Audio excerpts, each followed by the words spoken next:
Muito bem, vamos regressando, vamos voltando.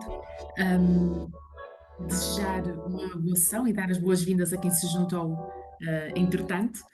Estamos sempre muito felizes por termos este final de tarde especial sobre saúde relacional aqui convosco. Antes de mais, falar-vos sobre o que nos traz aqui hoje. Portanto, este livro Saúde Relacional, as relações fazem toda a diferença.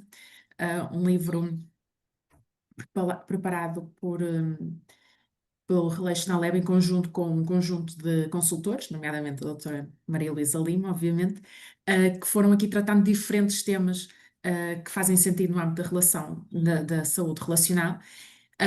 E depois fomos desenvolvendo então estes webinars. Vamos deixar no chat o link para o YouTube, caso queiram assistir aos webinars passados que tivemos, e vamos também deixar no chat o formulário, caso queiram adquirir este livro. Enviamos o livro para todo o país. E, portanto, sintam-se à vontade também para consultar esses links, perceberem o que é que fomos fazendo, e, obviamente, caso queiram adquirir o livro, preencher este formulário. Hoje vamos então dedicar a este capítulo Qualidade Relacional nos Espaços de Saúde, benefícios para os pacientes, com a professora Maria Luísa Lima, professora de Psicologia no ISCTE. As apresentações deixarei para a professora, que melhor que ninguém saberá apresentar-se, mas acima de tudo deixar esta nota de agradecimento. A professora Maria Luísa Lima tem sido uma consultora e uma amiga aqui do Relational Lab. Uma das ações que fizemos em conjunto há uns meses foi uma semana temática sobre solidão e conexão social.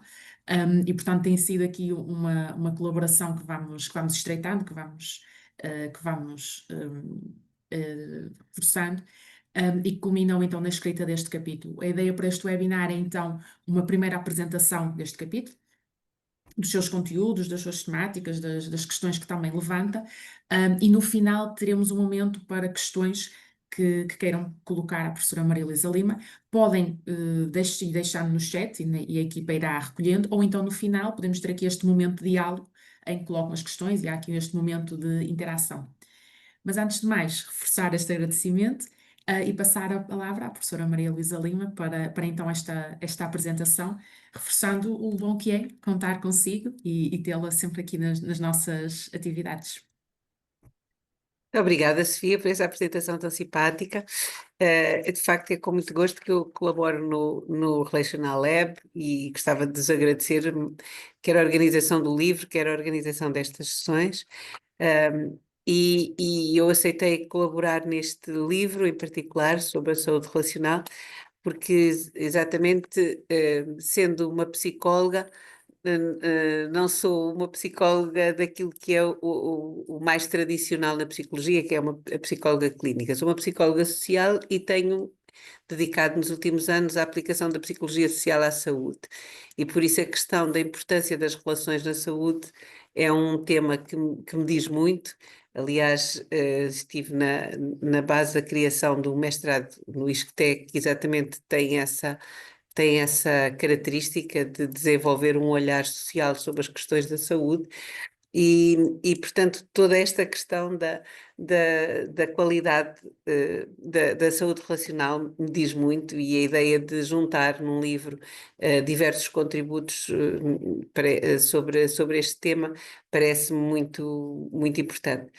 E por isso, obrigada a todos os que contribuíram para que este livro existisse, porque dá uma perspectiva alargada de vários pontos de vista sobre como é que podemos olhar para este conceito de saúde relacional. O contributo que eu trago aqui é um contributo que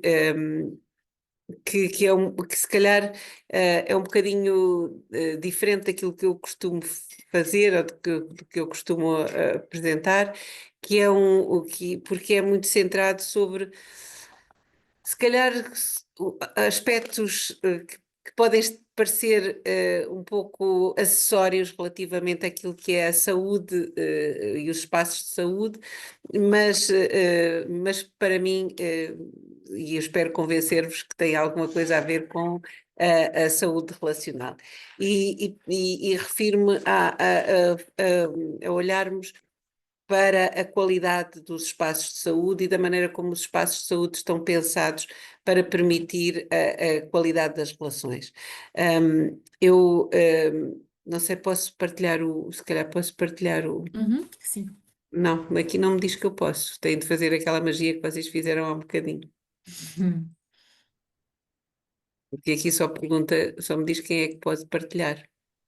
Hum, Creio que se clicar em compartilhar mesmo já consegue. Pronto, pois é. Perfeito. Eu bem digo que vocês fazem magia.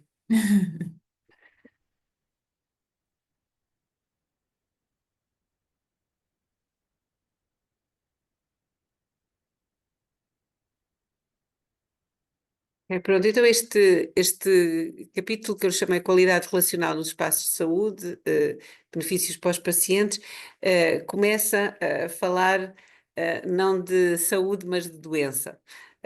E exatamente porque quando nós entramos naquilo que chamamos os espaços de saúde, se não somos profissionais, isso normalmente quer dizer que estamos doentes ou estamos a tentar prevenir alguma doença.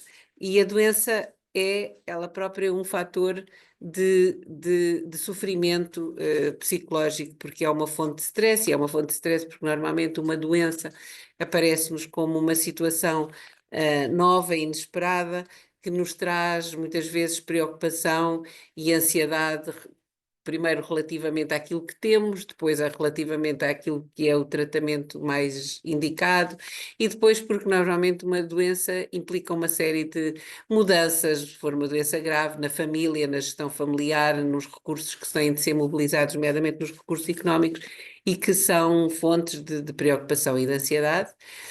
E depois porque quando nós entramos num espaço hospitalar, num espaço de saúde, há muitas, entramos num mundo diferente em que perdemos muitas do controle que nós normalmente temos sobre os espaços, perdemos o controle sobre a nossa própria privacidade e isto tudo são fontes de stress que se acumulam àquilo que é a doença quando as pessoas entram no hospital.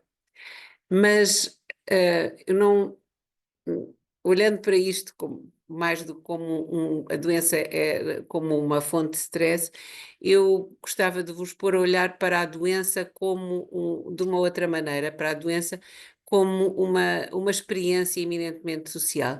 Porque apesar de se passar no nosso corpo, porque apesar de ser sofrida e sentida e as dores e o que seja estão sentidas por uma pessoa, a doença é uma experiência profundamente social. Em primeiro lugar, porque nos provoca emoções, nem sempre muito positivas, às vezes positivas, mas que são emoções fortes e que nós desejamos partilhar com outras pessoas. Depois, porque a doença, então, nas suas fases iniciais, exige, há muita incerteza relativamente àquilo que são os sintomas e aquilo que vai ser o diagnóstico da final, e por isso essa gestão da incerteza muitas vezes é partilhada com outras pessoas que nos podem ajudar a perceber aquilo que nós estamos a sentir, porque nem sempre aquilo que nós estamos a sentir é muito evidente para nós próprios. Depois porque a doença implica nós tomarmos decisões, a primeira das quais é a que médico é que vamos, a que serviço de saúde é que vamos, etc. E essas decisões muitas vezes são partilhadas com outras pessoas que nos validam as nossas ideias ou que nos tentam fazer mudar essas ideias. Portanto, mais uma vez, não é uma decisão individual, mas normalmente é uma decisão que acaba por ser individual, mas foi trabalhada com outras pessoas.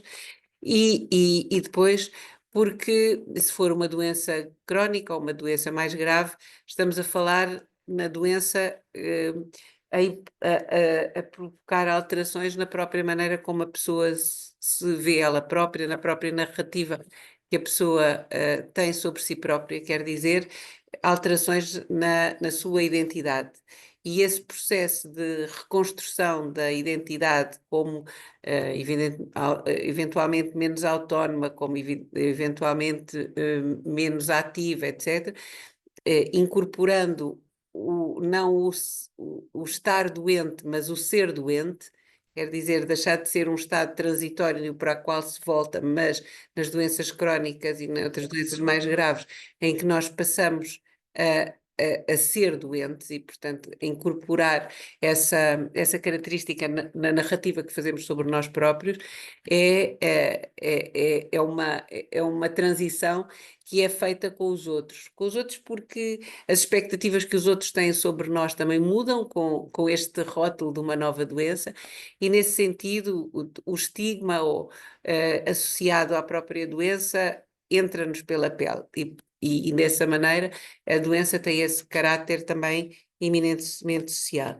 E depois, finalmente, porque situações de doença crónica, de tratamentos de doenças mais complexas, como são muitas vezes os cancros, as doenças permitem novos relacionamentos, e esses novos relacionamentos, tanto feitos com profissionais de saúde, que passam a ter um papel super importante na vida das pessoas, como com outras pessoas que partilham a mesma condição de doente, e, portanto, esta entrada para esta nova categoria, este novo grupo, que são as pessoas com uma determinada doença, passa a ser uma experiência de identidade também social nova para as próprias pessoas. Portanto, não é só ao nível dos relacionamentos interpessoais, mas mesmo ao nível das identidades sociais, as doenças podem construir novos tipos de relacionamento. E algumas das pessoas que aqui estão a assistir saberão que há um tema que eu tenho trabalhado muito nos últimos anos, que é o tema da solidão e da saúde, e a solidão é uma das coisas que não faz nada bem à nossa saúde. Há várias coisas que não fazem bem à nossa saúde, ser pobre não faz bem à nossa saúde, mas sentir-se sozinho é uma coisa que também não faz nada bem à nossa saúde, e as pessoas em situação de doença, quer os que estão em ambulatório, também os que estão internados e os que estão em cuidados paliativos, são grupos que têm sido estudados como tendo níveis mais elevados de solidão do que as pessoas da população normal.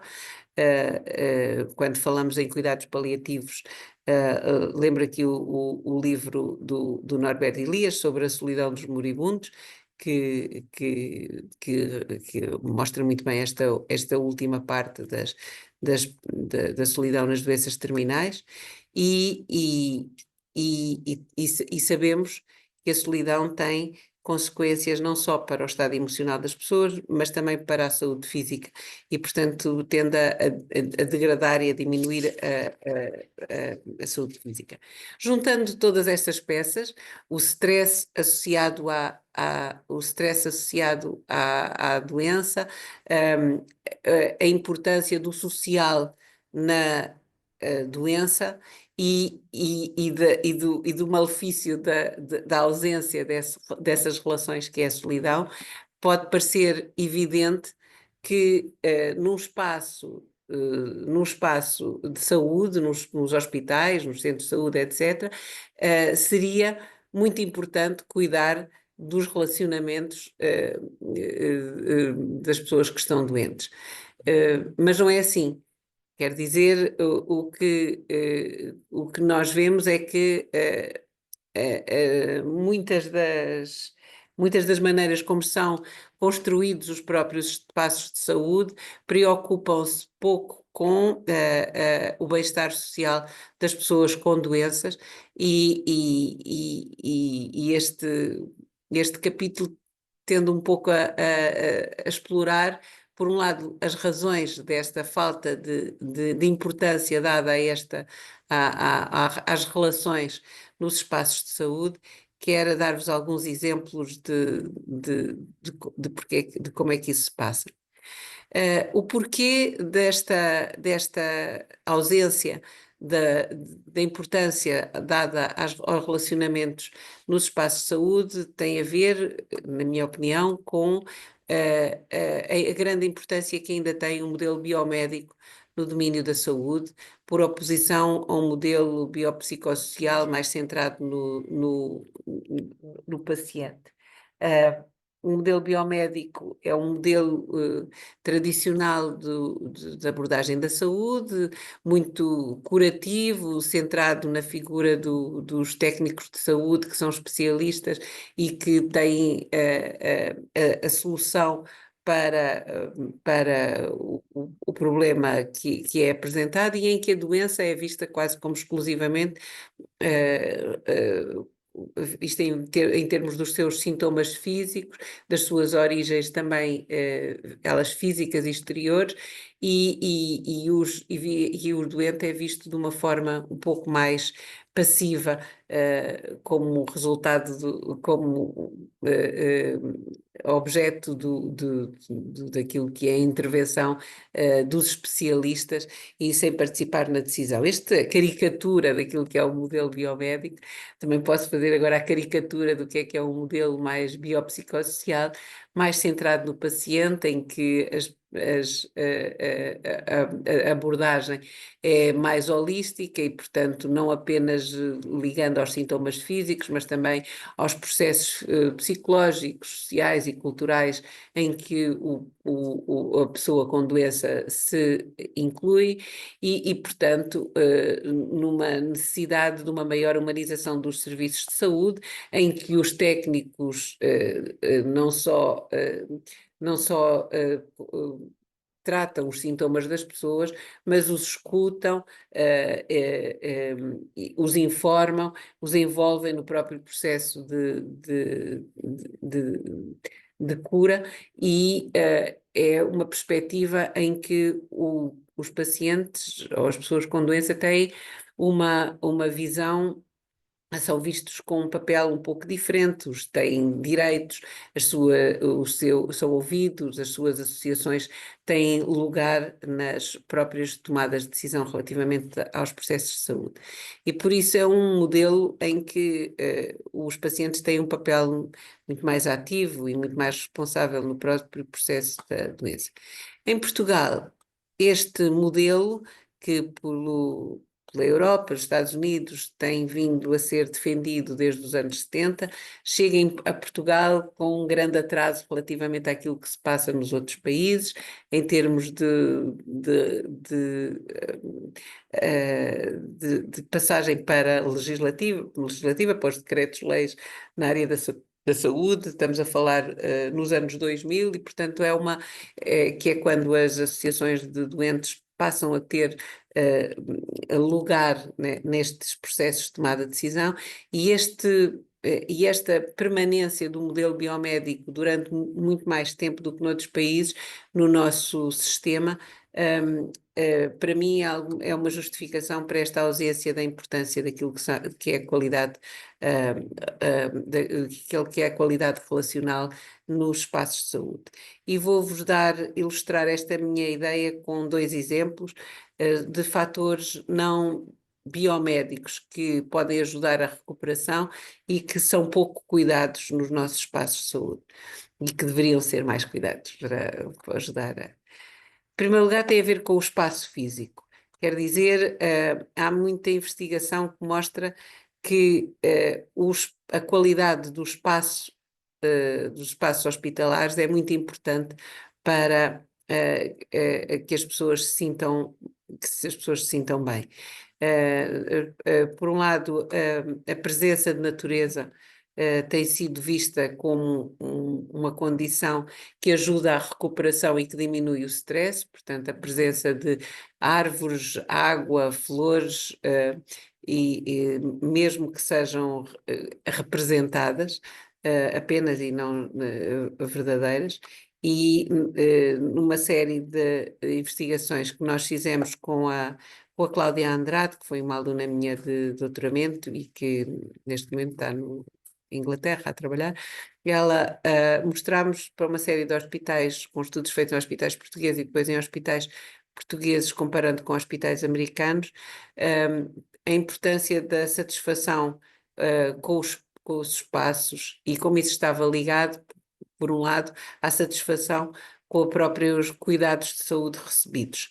Quer dizer, as pessoas que estavam em espaços que eram mais cuidados sentiam-se mais satisfeitas, sentiam que recebiam melhores cuidados, sentiam-se mais, sentiam-se que os médicos que as tratavam eram mais competentes. E sentiam-se mais, em termos de humor e de bem-estar, sentiam-se melhor, o que ajudava claramente a recuperação. E nós, o único espaço que nós trabalhamos nestes estudos foi os espaços das salas de espera. As salas de espera de uma série de hospitais, alguns deles eram mobilados com aquilo que eram os restos das mobílias que estavam nos outros lados. Havia salas de espera que eram mobiladas com cadeiras que eram cada uma de sua origem, como se fosse só um sítio onde as pessoas estavam depositadas. E considerando que as pessoas passam muito tempo nas salas de espera e que as salas de espera são sítios de eventual socialização, a falta de cuidado desse espaço, que é dos poucos espaços hospitalares que não está cheio de regras para a sua construção, é um desperdício um desperdício de potencial para criar bem-estar nas próprias pessoas que estão em situação de doença. Mas também gostava de falar não só do espaço físico, mas também das condições para o espaço dos hospitais serem um espaço relacional. E há alguma investigação sobre quando as pessoas estão internadas, se devem ou não estar em quartos partilhados. E essa investigação é feita muito com base em dados em médicos, as questões que têm a ver com o controle das infecções, as enfermarias em que estão vários doentes, é mais difícil controlar as infecções, também é mais difícil o trabalho para os profissionais de saúde, mas muitas vezes as opções por,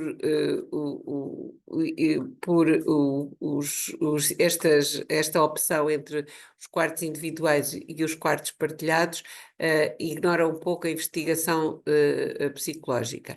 Em termos das razões psicológicas para um quarto individual, ela dá mais privacidade, é verdade, dá mais controle sobre o espaço, mas é mais aborrecido, dá menos distrações, tem menos possibilidades das pessoas terem apoio social e aprenderem com outras pessoas sobre o que fazer, previne menos a solidão e, no caso de vários tipos de doenças, há menor possibilidade das pessoas se integrarem naquilo que é o seu novo estatuto identitário de doente.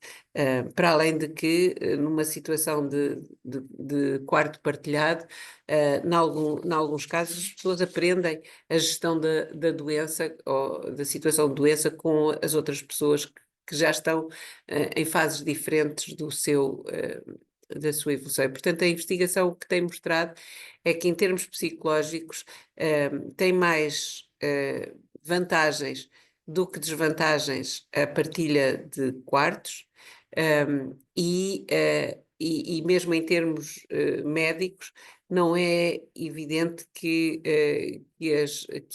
o controle das infecções sejam particularmente menores na situação dos quartos individuais. E no capítulo discuto um pouco estas diferenças, sendo que muitas vezes a opção pelo quarto individual parecendo uma melhor opção e levando com certeza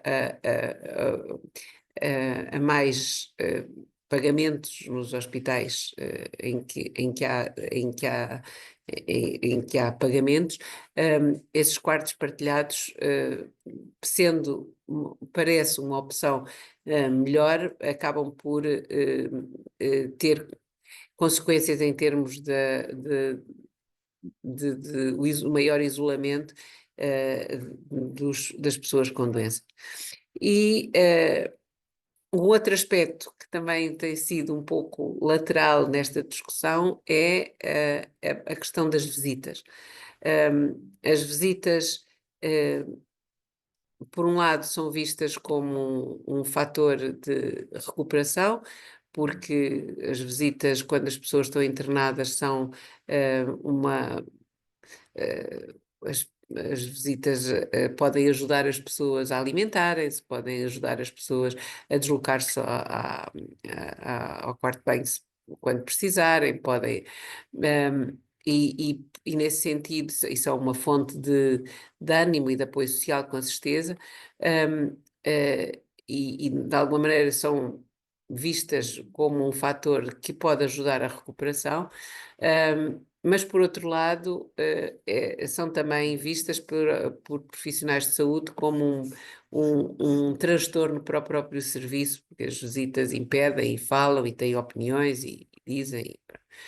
Mas quando tivemos uma experiência que foi a da ausência de visitas, do Covid, as visitas deixou de haver visitas presenciais em muitos lugares, passaram, em alguns casos, a visitas online, quando as pessoas tinham acesso a instrumentos, o que logo fazia uma desigualdade muito grande entre as pessoas, mas houve uma série de experiências interessantes de permitir que as pessoas não estivessem totalmente isoladas e que pudessem contactar com as pessoas que mais gostavam nessa situação.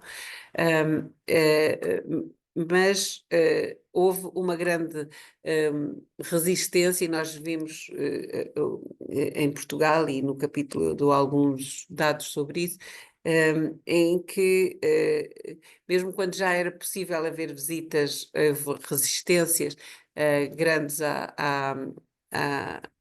voltar-se ao estatuto das visitas, em parte, e lembrando outra vez o modelo biomédico, em parte porque as visitas atrapalhavam um pouco aquilo que era o funcionamento dos profissionais de saúde, e mesmo depois do Covid, as visitas nunca chegaram, neste momento ainda não estão ao nível daquilo que eram as visitas anteriores. As pessoas mudaram os seus hábitos e não são suficientemente incentivadas para continuarem a visitar as pessoas nos seus espaços de saúde, apesar de haver evidência que tem de ser mais estudada, porque a evidência está muito mista, sobre os efeitos positivos dos regimes de visitas abertas nos hospitais. E, portanto, eu só queria dizer que esta área da saúde relacional e de olharmos para isto enquanto dos espaços e de como é que nós preparamos os espaços para as pessoas poderem manter relações quando estão em situação de internamento por questões de saúde. Penso que é uma investigação lateral relativamente àquilo que são as doenças, mas eu acho que é extremamente importante e há muito caminho para andar, porque, como eu mostro no meu capítulo, a evidência é muitas vezes contraditória. E não existe muita, nomeadamente relativamente a estes dois tópicos, sobre os benefícios de estar com outros quando estamos doentes, nos quartos partilhados versus quartos individuais, ou da existência de visitas em regimes mais abertos ou mais fechados. E penso que esta resistência tem a ver com o conceito de saúde muito enraizada naquilo que é um modelo muito medicalizado de saúde e que não olha para o doente com todas as necessidades como pessoa, para serem resolvidas, mas penso que é um tema em que precisamos de investigar mais, e eu acho que este livro foi um grande pontapé para que começarmos a trabalhar nessa área. E pronto, acho que dei assim um. Professora Luísa, muito obrigada. De facto, é sempre um privilégio ouvi-la. Eu sou uma privilegiada também por ter podido preparar a semana temática da conexão social e da solidão consigo, e de facto fico sempre deliciada a aprender com aquilo que nos traz e também com aquilo que li já no livro. Enfim, abrimos aqui um espaço para perguntas. Se quem quiser fazer perguntas pode fazê-lo através do chat ou mesmo ligando o microfone e juntando-se aqui à conversa. Mas mesmo aqui nesta reta final veio-me um pensamento que foi em relação à prevenção, não é? Nós aqui falámos muito do contexto hospitalar, ou seja, no nível já de resposta a uma condição de saúde que já é latente, não é? E que seja crónica ou não. Estava a pensar, de certeza que isto também se aplica no contexto de prevenção e nos cuidados de saúde primários. Não sei, nesta linha, se existe investigação que conheça, que trabalhe estes tópicos também do cuidado do espaço enfim, em centros de saúde, unidades locais de saúde e nessas unidades que procuram muito o cuidado da prevenção, porque a doença ou a saúde não é só a ausência de doença, não é muito mais do que isso enfim, os determinantes relacionais da saúde que nós temos estado a começar a falar e a querer muito explorar também vão muito ter com o tema da prevenção. Isso liga-se muito com aquilo que penso que também o Relational Lab tem estado a trabalhar, que é as questões dos espaços relacionais nas cidades e nos espaços coletivos. É muito importante, nomeadamente em situações de crise económica, que os espaços onde as pessoas possam ter para estar com outras pessoas não tenham de ser espaços em que as pessoas tenham de pagar para estar. E, e, eh, há um trabalho que nós fizemos há pouco tempo que tem a ver com os relacionamentos sociais em Portugal, que fizemos com 10 anos de diferença. Tínhamos feito um estudo há 10 anos e fizemos outro aqui. Entretanto, houve uma pandemia, houve muito mais coisas pelo meio, mas houve uma pandemia. Mas nesse estudo nós pudemos ver duas coisas. Uma é que as pessoas baixaram muito a frequência de convívio com os outros, presencial, em 10 anos, quer nos mais velhos, mas muito nas pessoas mais novas. E a segunda é que as pessoas não têm consciência disso. Quer dizer, tendo havido uma mudança de hábitos de relacionamento presencial, não há consciência de que isso mudou. E estas duas coisas juntas, para mim, são preocupantes. E a existência nas cidades de mecanismos que tentam impedir que as pessoas fiquem sentadas e juntas em espaços públicos, como aquilo que se chama arquitetura hostil, não é? De arranjar sítios que não convida as pessoas a estar muito tempo. O pretexto é que as pessoas que não convidem as pessoas a ficar a dormir nos bancos, e portanto não haja pessoas em situação de sem-abrigo que se apropriem de espaços públicos.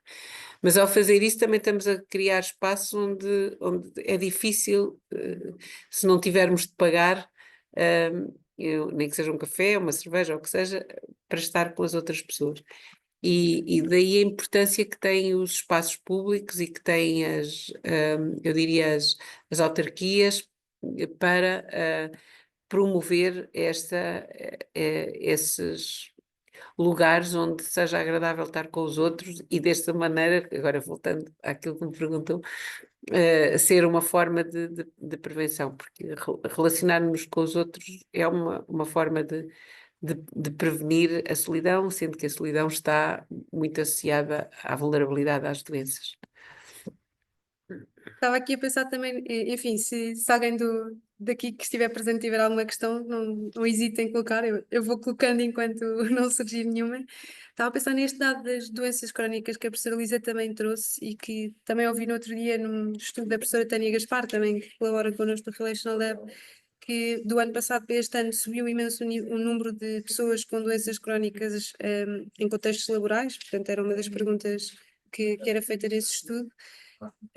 E muito esta questão identitária, não é? E o facto dos hospitais passarem a ser um local a que muita gente tem de recorrer, como recorre a outros serviços, se calhar, da comunidade, e não só em situações excepcionais, pontuais, enfim, em urgências. E esta dimensão do aumento das doenças crónicas e também de tornar um hospital um sítio mais frequentado, tem obrigatoriamente, penso eu, não sei, queria ouvir a sua opinião, consequências também de como é que se pensa um espaço que passa a ser do dia a dia também. Hum. Pois, é exatamente o facto do aumento das doenças crónicas, a ideia é que as pessoas passem cada vez menos tempo no hospital e, portanto, sejam cada vez mais responsáveis pela gestão da sua própria doença. É essa a lógica, porque se nós estamos a aumentar a esperança de vida, estamos a conseguir prevenir de alguma maneira e alguns outros tipos de doenças mais associadas às cardiovasculares, pondo as pessoas a fazer mais exercício físico, a comer melhor, etc.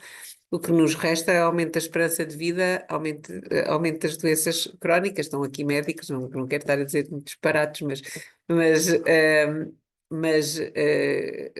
mas doenças como o Alzheimer ou os cancros têm de ser uma consequência porque nós não somos eternos e estando a prevenir aquelas coisas que são preveníveis, depois fica-nos aquelas que nós não podemos prevenir.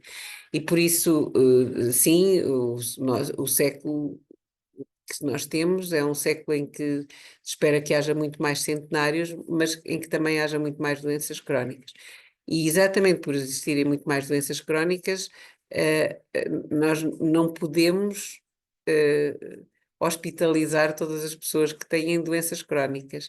E daí a importância de uma maior aposta naquilo que é a literacia de saúde, do envolvimento das próprias pessoas, da responsabilização dos grupos de pacientes, exatamente porque são pessoas que conhecem muito bem a doença e que têm técnicas que vêm do próprio saber de ser doente para aquilo que é a aprendizagem dos outros, não é? Aprender com a experiência dos outros, como lidar com os aspectos desagradáveis daquilo que é a doença. E não digo só em termos de estigma, digo mesmo em termos de coisas práticas. Eu tenho um amigo que teve uma série de operações aos intestinos e ele diz que quem lhe deu os truques verdadeiramente para lidar com os sacos, com não sei o quê, foram os colegas, os novos colegas, os outros doentes que o ajudaram a saber viver com aquela doença. E por isso é que se há muito disto que se pode fazer na relação médico-doente, e acho que é mesmo muito importante nas doenças crónicas o tempo que o médico tem com o seu doente a ajudá-lo a fazer essa transição. E, por exemplo, estou a falar do cancro, mas estou a falar também, por exemplo, de diabetes. É preciso tempo para um médico ajudar aquela pessoa a convencê-la de que ela vai ter de mudar uma série de coisas na sua vida, nomeadamente ao nível dos seus hábitos alimentares, que é uma coisa que nós fazemos várias vezes ao dia, não é verdade? E, portanto, convencer alguém a mudar uma coisa tão irrigada na pessoa, que como são aquelas coisas que ela costuma comer e quando é que costuma comer e como é que costuma comer, não se faz numa consulta em que não dê tempo para criar uma relação. Não se faz com uma prescrição, nem se faz só olhar para o computador. E, portanto, a relação aí é fundamental porque estamos a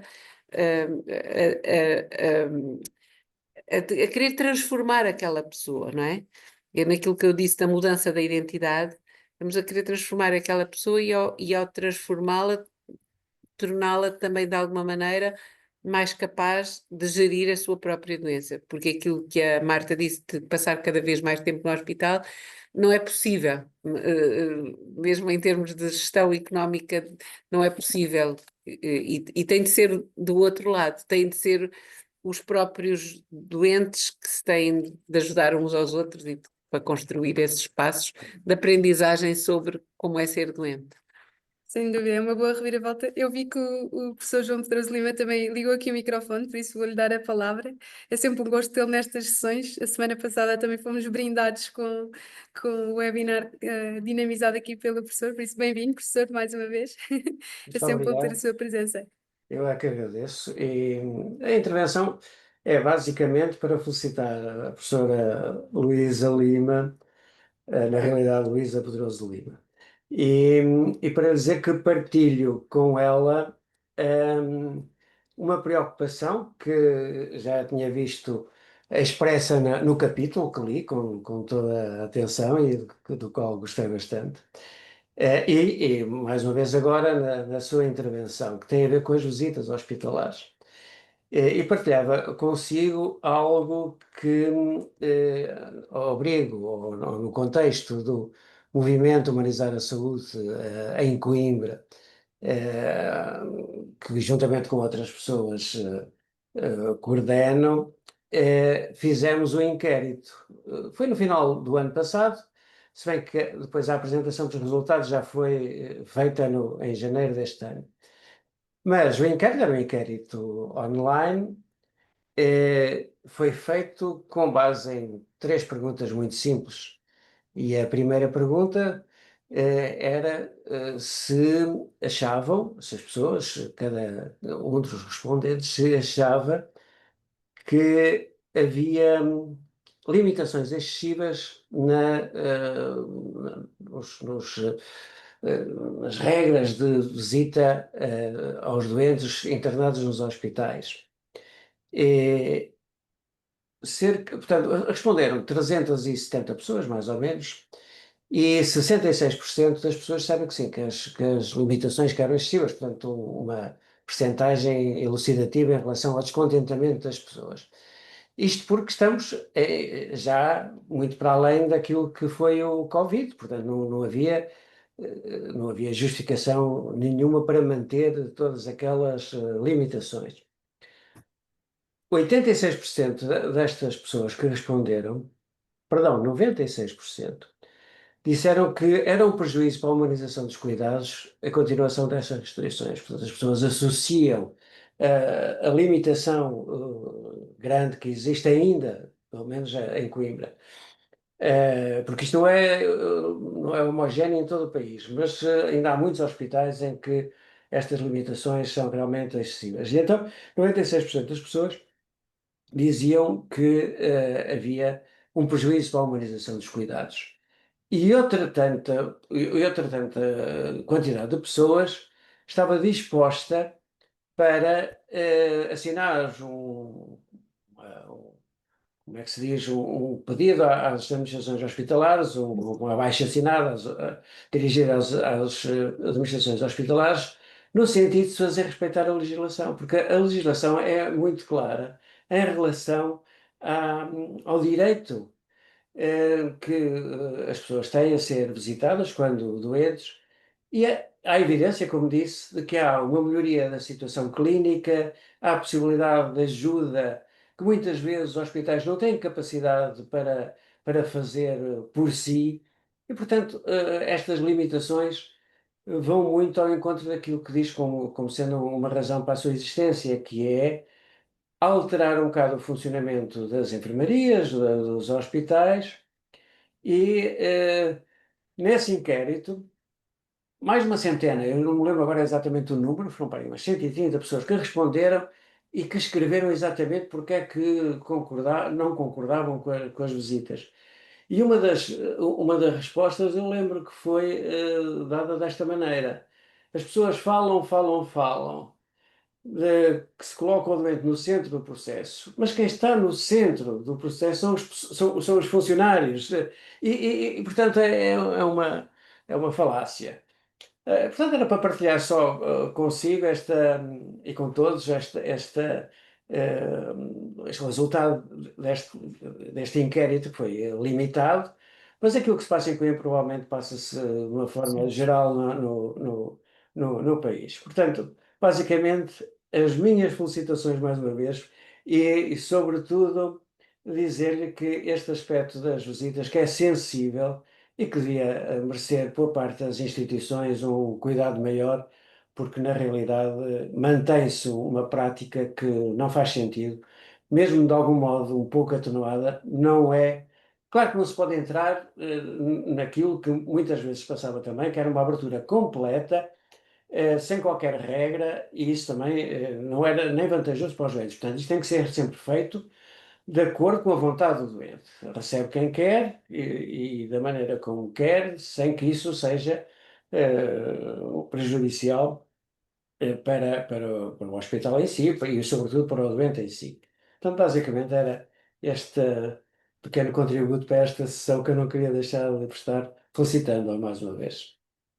Sr. Professor, muito obrigada pelas suas palavras, é muito Não importante para não mim. me chame professor. Tá bom, tá bom. Muito obrigada pelas suas palavras, porque é uma pessoa com uma enorme experiência dos hospitais e esse seu estudo, pois, eu não perguntei nada a ninguém, dos dados que eu tinha, foi os dados que consegui, mas não são os atuais. Mas ainda no outro dia, aqui no Hospital de Santa Maria, vi restrições às visitas que, como disse, não fazem muito sentido se nós não percebermos que isto é uma espécie de defesa de poderes de funcionários, não é? Daquilo que lhes parece que é mais fácil para eles, porque têm menos pessoas para gerir naquele espaço, não sei, se calhar não sujam tanto o chão, ou, não faço ideia, mas que não é aquilo que é o benefício do doente, que devia ser o objetivo das decisões, nem é uma decisão baseada na evidência, não é? Não é nem para benefício do doente, nem baseada na evidência. E, portanto, só pode ser baseada naquilo que às vezes são os pequenos poderes que têm mais força do que deviam ter em organismos públicos ou privados.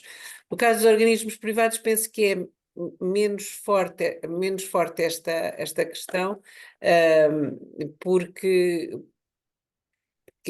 porque a questão do hotel é mais importante, não é?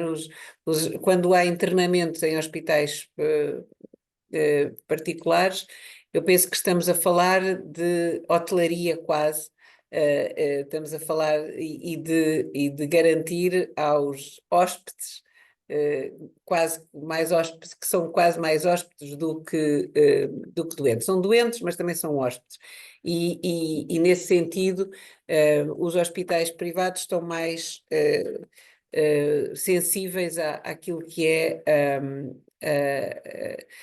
os pedidos das próprias pessoas. Tanto estão mais sensíveis a que as pessoas vão para quartos particulares, que são mais rentáveis, ou que possam ter visitas, pessoas lá ficar a dormir, a partilhar os quartos, etc. Eu não me quero meter pelos hospitais privados, porque eu acho que o que estamos a falar, quando estamos a falar de hospitais públicos, é aquilo que deve ser pensar como é que nós podemos melhorar o bem comum, não é? com aquilo que é o dinheiro dos contribuintes e, portanto, não só dos cidadãos que estão doentes, como dos dinheiros dos contribuintes. E por isso é que decisões baseadas na evidência e no bem-estar das pessoas que estão com doença deviam ser a prioridade e não outras coisas. Agradecer muito também esta intervenção do professor. Queria só acrescentar uma última pergunta antes das 6h30, que não resisto, porque durante a sua intervenção e porque sei que também tenho interesse por este cruzamento com a área da arte, lembrei-me de uma pintora que se chama Mafalda Oliveira Martins, que tem trabalhado muito temas sociais a partir da pintura. E as duas últimas exposições, enfim, estou a falar disto de mera leiga que viu os que ela fez, mas as últimas duas exposições, a primeira foi sobre as pessoas que morriam nos hospitais sem que ninguém, enfim, reclamasse os seus corpos, ou seja, sem que ninguém fosse lá e sem que terem rede, no fundo. E a segunda exposição que está agora disponível e que está a acontecer é sobre os casos sociais nos hospitais. E lembrava-me de uma amiga minha que trabalha numa urgência num hospital em Lisboa que dizia que houve uma zona da urgência que era o bar, antigamente, e que agora eles, entre colegas, enfermeiros, chamam-lhe o bar, porque é o sítio em que as pessoas que entram no hospital, claramente, enfim, casos sociais, como se diz, enfim, não sei qual é o termo técnico que se chama, mas que é por onde acabam por ficar às vezes meses nas urgências, nas condições, enfim, que conhecemos nas urgências públicas e privadas, enfim, não é um sítio para se permanecer. E pensava nestes dois, enfim, assuntos que eu acho que muitas vezes passam despercebidos e também hoje estive-me a cruzar com alguns dados do aumento do número de casos destes, de pessoas que permanecem no hospital sem terem critério para isso, porque não têm outro sítio para onde ir. E de que forma é que, enfim, o sistema poderia dar resposta? Não sei, acho que isto é uma pergunta um bocado utópica, mas se pensamos no espaço do hospital como espaço também relacional, estas pessoas também habitam o hospital e às vezes por muito mais tempo do que o que seria desejável. Enfim, acho que isto também se cruza com os temas todos da solidão que a professora trazia.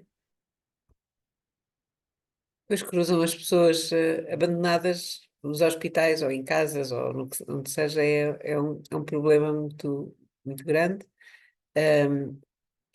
que, que tem a ver olha, com isso que estava falei ali, não sei se falei no capítulo, mas o livro do Norbert Elias sobre como é que nós lidamos com a morte, não é?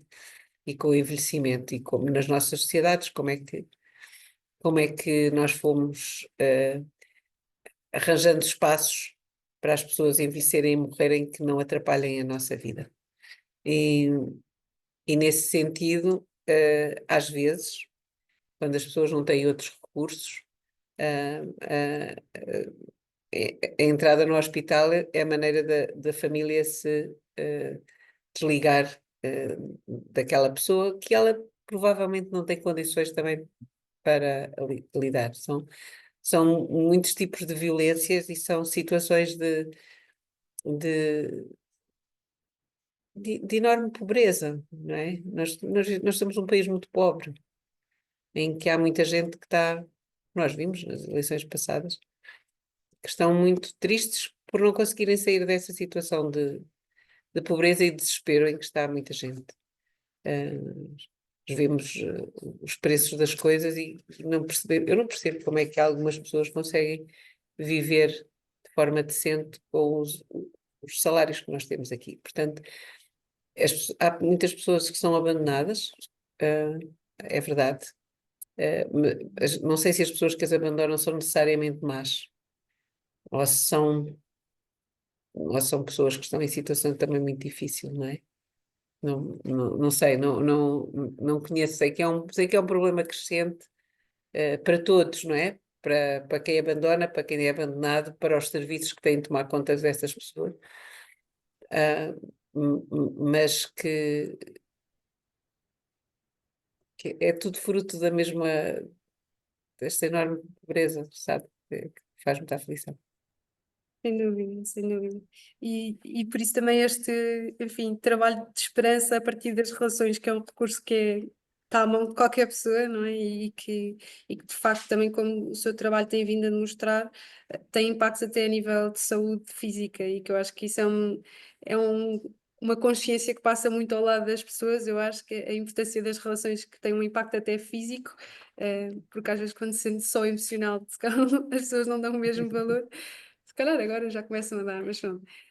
Mas acho que o seu trabalho tem contribuído muito para isso, e também agradecer-lhe por isso, e agradecer também, novamente, reforçar o agradecimento que a Sofia fez da escrita do capítulo, e também agora deste fim de tarde, eh, com sol e bom para acabar assim, enfim, este dia de quarta-feira, à meio da semana, com estas pistas para pensarmos e para sonharmos com um sistema cada vez tem de responder a problemas mais complexos, e que se tem de reinventar permanentemente, e estamos cá também para ajudar de fora ou de dentro do sistema a tentar que isso aconteça de alguma forma.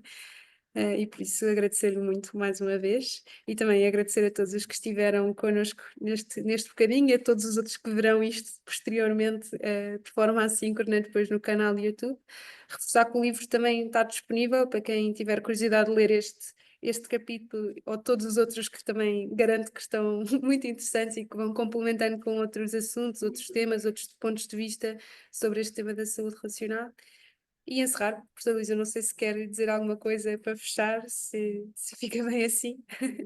Fica bem assim. Queria dizer olá, que é um miúdo tão giro que ele está com um chapéu.